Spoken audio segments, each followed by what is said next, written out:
Қайырлы күн достар, сіздермен бірге Сәуле.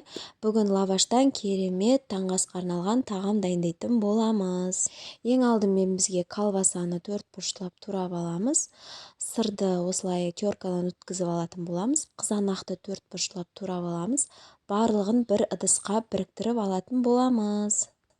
Үйде аскөк немесе петрушка, укроп болса, барлығын осылай бір ыдысқа салып алғаннан кейін бетіне салып жіберуді ұмытпаңыздар.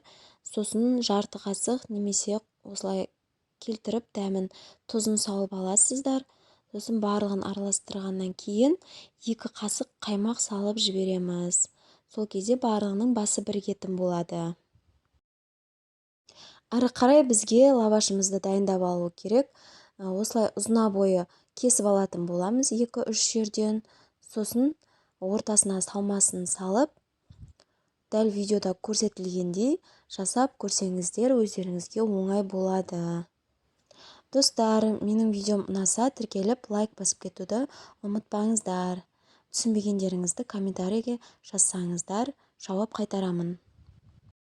Міне біздің лаваштан жасалынған тағамымыз дайын болып қалды. Әрі қарай үйде сары майды шыжғырып алатын боламыз. Яғни сковородканы дайындап алып, 1-2 қасық сары май салсаңыздар жетеді.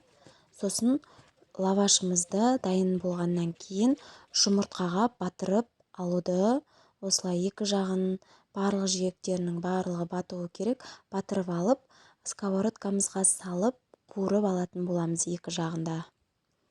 Міне біздің лавашымыз дайын болды. Таңғы асқа өте таптырмас тағамдардың бірі. Жасап көріңіздер. Сау болыңыздар достар.